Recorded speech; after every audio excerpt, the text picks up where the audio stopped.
ಅದರಿಂದ ಸುಖನೂ ಆಗ್ಬೋದು, ದುಃಖನೂ ಆಗ್ಬೋದು. ನಾನೀಗ ಒಂದು 2-3 ತಿಂಗಳು ಹೇಳಿದ್ದೆ,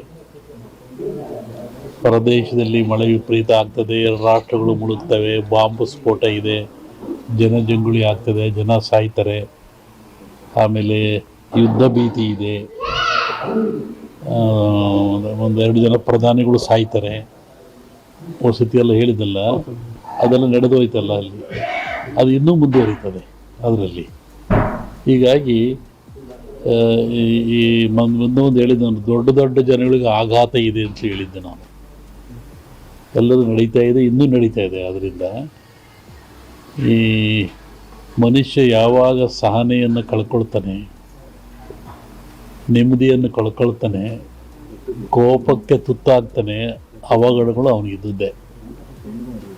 ಅದಕ್ಕೆ ಯಾವುದೋ ಬೆಳಗ್ಗೆ ನಾನು ಟಿ ವಿನಲ್ಲಿ ನೋಡ್ತಾ ಇದ್ದೆ, ಅಲ್ಲಿ ಒಂದು ಕೂತಾಗ ನಾನು ಕೋಡಿಮಠಕ್ಕೆ ಹೋಗಿದ್ದೆ, ಸ್ವಾಮಿಗಳು ಸಿಟ್ಟು ಕಮ್ಮಿ ಮಾಡು ಅಂತ ಹೇಳಿದರು.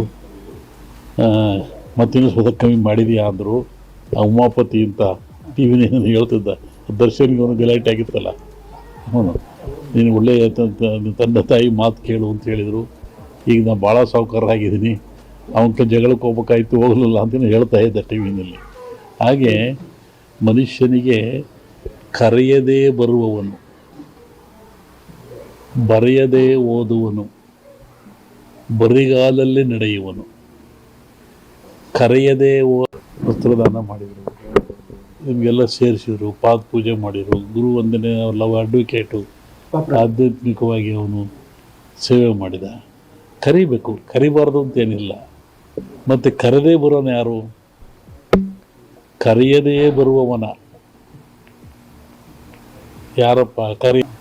ಯಾವಾಗ ನಮ್ಮಲ್ಲಿ ಬಂಡವಾಳ ಕಮ್ಮಿ ಆಗುತ್ತೆ, ತಕ್ಷಣ ಬರೋದೇ ಕೋಪ, ಸಡನ್ ಕೋಪ ಬಂದ್ಬಿಡುತ್ತೆ. ಕರೆಯದೇ ಬರುವವನ, ಬರೆಯದೇ ಓದುವನ, ಬರೆಯದೇ ಇಲ್ಲ, ಅವನು ಓದ್ತಾನೇ ಇರ್ತಾನೆ. ಯಾರು? ಕಣ್ಣು ಬರೆಯುತ್ತಾ?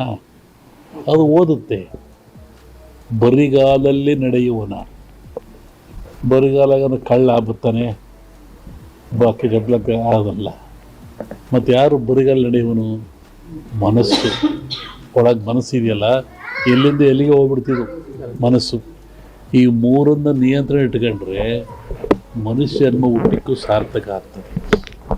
84 ಲಕ್ಷ ಜೀವರಾಶಿಗಳಲ್ಲಿ ಮಾನವ ಜನ್ಮ ಶ್ರೇಷ್ಠವಾದದ್ದು.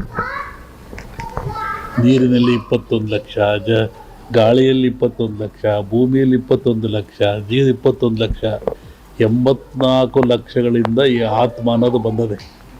ಕೋಟಿ ಕೋಟಿ ಕೋಟಿ ವರ್ಷ ಆಯ್ತು ಮನುಷ್ಯ ಜನ್ಮ ಬರಬೇಕಾದ್ರೆ. ಗಾಯಿ, ಹದ್ದು ಕರಿತೀವಲ್ಲ, ಭೂಮಿಲಿ, ನೀರಿನಲ್ಲಿ ಈ ಆತ್ಮ ಬರುವಾಗ ಅದು ಏನಾಯಿತು? 84 ಲಕ್ಷ ಜೀವರಾಶಿಗಳಿಂದ ಕಡೆಯದಾಗಿ ಮಾನವ ಜನ್ಮಕ್ಕೆ ಬಂತು. ಇದು ಕಡೆಯ ಜನ್ಮ. ಅದಕ್ಕೆ ದಾಸರು ಹೇಳಿರು, ಮಾನವ ಜನ್ಮ ಹಾಳು ಮಾಡಿಕೊಳ್ಳ್ರಪ್ಪ ಹುಚ್ಚಪ್ಪಗಳಿರ, ಇಂಥ ಜನ್ಮ ಸಿಕ್ಕಿತೇನ್ರಪ್ಪ ಅಂತ.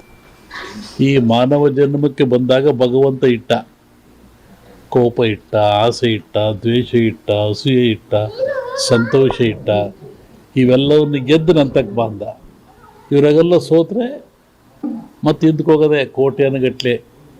ಹಾಗಾಗಿ ಮನುಷ್ಯ ಜನ್ಮ ದೊಡ್ಡದು. ಈ ಜನ್ಮ ನಾವಿದ್ದಾಗ ಅರಿಷಡ್ವರ್ಗಳನ್ನು ಗೆಲ್ಲಬೇಕು. ಇವತ್ತು ನೋಡ್ತಾ ಇದ್ದಾರೆ ಗಲಾಟೆಗಳು, ದೊಂಬಿಗಳು, ಅವೇನು ನಾವು ಟಿ ವಿ ನೋಡೋಕ್ಕೆ ಆಗೋದಿಲ್ಲ. ಟಿ ವಿ ತಪ್ಪು ಅಂತ ನಾವು ಹೇಳಲ್ಲ, ಆ ಘಟನೆಗಳನ್ನು ಜನ